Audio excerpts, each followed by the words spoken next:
Good morning friends. आज आपण नवीन topic सुरू करणार आहोत. त्याचं नाव आहे कन्व्हर्जन्स.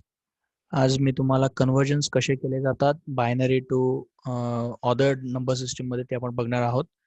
त्याच्यामधला आपण पहिला टॉपिक बघणार आहोत. बायनरी टू ऑदर नंबर्स मध्ये बायनरी टू डेसिमल आपल्याला बघायचं आहे. बायनरी टू ऑक्टल आणि हेक्साडेसिमल असे आपण सगळे स्टेप बाय स्टेप शिकणार आहोत. त्याच्यापैकी सगळ्यात पहिला आपण आज सुरू करूया. त्याचं नाव आहे binary to decimal number system. Okay, तर हे एक एक्झाम्पल मी ते घेतलेलं आहे. सिंपल आहे. बघा, क्वेश्चन असं विचारला आहे की हा एक बायनरी नंबर तुम्हाला दिला जातो 11011101 आणि ठीक आहे, आणि याला बेस आहे 2 म्हणजे this is a binary number. We have to convert that binary number into a decimal number.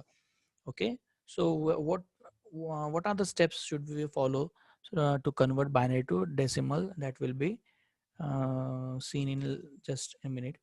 Okay, सगळ्यात पहिले काय करायचं आहे, तर हा जो नंबर दिलेला आहे हा नंबर तुम्ही पहिले लिहून घ्या.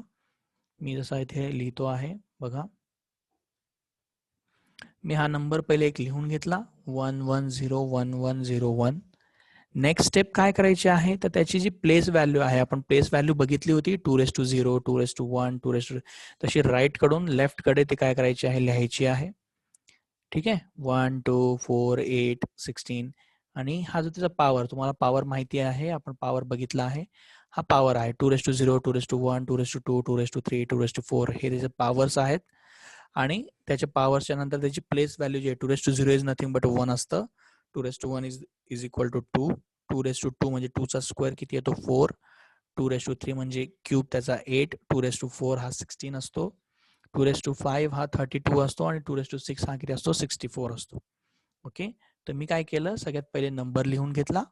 त्याच्यानंतर त्याचे बायनरी पॉवर्स जे आपण बघितले होते ते लिहिले आणि त्याचे इक्विव्हॅलंट व्हॅल्यूज ज्या आहेत, प्लेस व्हॅल्यू त्या लिहून घेतल्या.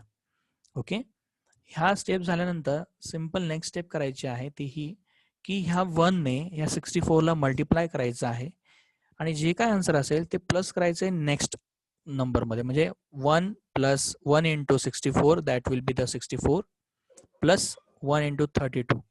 ओके, म्हणजे सेम आपल्याला काय करायचं आहे, तर ह्याच्यामध्ये सिंपल नेक्स्ट इथे बघा तुम्हाला दिसेल इथे लिहिलेलं आहे 1 इंटू 64, त्याच्यानंतर 1 इंटू 32, मग 0 इंटू 64, मग 1 इंटू 8, मग 1 इंटू 4, मग 1 इंटू 2 आणि 1 इंटू 1. आपण हे नंबर्स काय केले इथे लिहून घेतले. ओके,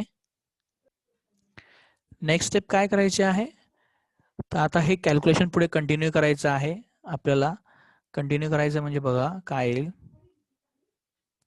की 1 into 64 will be the 64, 1 into 32 will be 32, 16 into 0 will be 0, 1 into 8 will be 8, 1 into 4 will be 4, 0 into 2 will be 0 and 1 into 1 will be 1.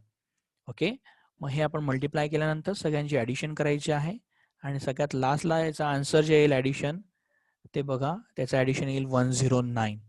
Okay, म्हणजे फायनल आन्सर जे तुमचं येईल ते येईल 11011101 बेस 2 इज नथिंग बट अ 109. म्हणजे हा decimal मध्ये अशा पद्धतीने आपण नंबर लिहू शकतो. ओके,